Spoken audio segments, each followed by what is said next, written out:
A gente cai naquela ideia de que se não tiver um Deus, eu seria mal. E eu só faço bem porque existe Deus. A gente acaba caindo nessa lógica. Você, na verdade... Cara, imagina, é mais ou menos como um peixe falar assim, não, eu não quero estar na água... falar nisso assim, eu só vou... Basicamente é como se... Deus é a água, Deus é a realidade. Tá? Então, se eu tiver numa posição de não querer... tem essa ideia de falar, não, Deus é o Deus castrador. Né? O gnosticismo fala isso. Né? A escola gnóstica que atravessa séculos, né? Desde o neoplatonismo até todos esses cabalistas da Idade Média e recentemente agora, através dessa galera que eu te falei, das sociedades secretas científicas, são todas gnósticas, no sentido de que o que Deus criou é ruim, Deus é ruim. Deus aprisiona o homem, Deus escraviza o homem. Na verdade, quem liberta o homem é Lúcifer, que isso está ligado ao mito grego do Prometeu, que roubou o fogo dos deuses, que deu tecnologia para o homem se emancipar, como se o homem fosse conseguir alcançar a salvação e o status de divindade, de Deus, que é a tal da apoteose, através da tecnologia.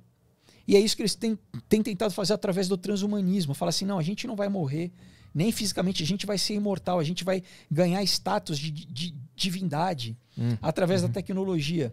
Né? Atributos de Deus, por exemplo, como onisciência, onipotência, onipresença, através da tecnologia. Se a gente tiver, né, uma inteligência artificial que estiver em todo lugar o tempo inteiro, sabendo de tudo que todo mundo pensa o tempo inteiro, a gente vai criar um Deus. Tem um documentário na Netflix muito interessante sobre biohacking, já viu? Já. Que tem os cientistas underground, né? Que eles querem a liberação para poder testar aquele negócio, e tem as regulamentações que estão acontecendo. Mas basicamente eles descobriram o código, né, da vida e descobriram que eles conseguem mexer ali e fazer o que eles querem fazer. Isso é bancar Deus? Sim. Isso, cara, é uma coisa que os gregos já conheciam, como eles chamavam de hubris. Tem um mito que é o da caixa de Pandora. Né? Tem um mito lá na mitologia grega que é exatamente isso. Então, basicamente, é o que? A gente... e na Bíblia também fala, né? Em Gênesis 3, a serpente, né? Que é o adversário de Deus. Em hebraico, Ha-Satan quer dizer adversário. Então, Satanás, na verdade, não é um nome próprio. É como se fosse mais um termo que descreve essa figura como o adversário. Né? Então, ele seduz o homem, né? Na verdade, né, a mulher e o homem, falando assim, olha, aquilo que Deus falou para você fazer é mentira. Né? Então, a gente tem que destrinchar um pouquinho o que a gente lê em Gênesis, né? Que é uma alegoria, então... Deus criou o homem, né, para estar em comunhão com Deus. Né? Quando a gente lê lá, Deus basicamente andava junto com o homem, né, nesse lugar, nesse jardim. Né? E ele falou, olha, de todas essas árvores você pode comer. Só tem uma árvore que você não pode comer, que é a árvore do conhecimento do bem e do mal. Na verdade, conhecimento do mal, porque ele conhecia o bem, ele não conhecia o mal. Inclusive, a árvore da vida estava liberada. O homem podia comer da árvore da vida. Quer dizer, na verdade, o homem podia ser imortal. Ele podia comer quanto ele quisesse da árvore da vida. A única coisa que ele não poderia é conhecer o mal. Né?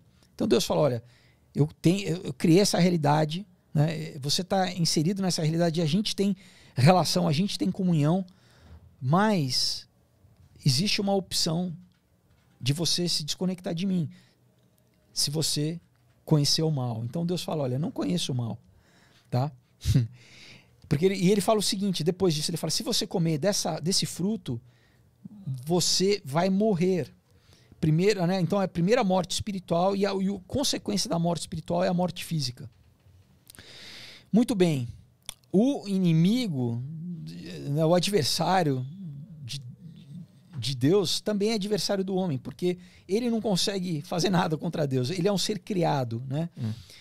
Ele consegue só... E quando a gente lê depois em Isaías, por exemplo, qual que foi o erro dele? É exatamente esse erro do orgulho, da hubris. Ele queria ser, da arrogância, ele queria ser como Deus, né? Você lê no texto lá, quando ele descreve Lúcifer, como ele caiu, ele foi criado como um querubim, um ser, né? Uma entidade sobrenatural, super poderosa e tal, mas no coração dele ele queria ser como Deus. Né?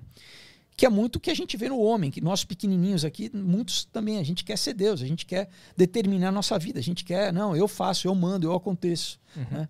Não existe nada maior do que eu. Né? Então, aí, o que ele fala para o homem? Ele fala, né, para Eva, no caso, ele fala assim, olha, por que Deus falou que para você não comer, né? E a Eva fala, né, olha, se eu comer, eu vou morrer. Ele fala, não.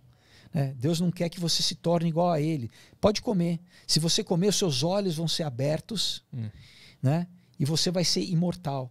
Então, todo esse conceito do transhumanismo, todo esse conceito da questão de usar a ciência exatamente para subverter a realidade e basicamente suplantar Deus, né, e criar uma realidade onde nós somos deuses. Por exemplo, um ex-engenheiro do Google, ele criou uma nova religião, uma religião da inteligência artificial. Né? Toda essa galera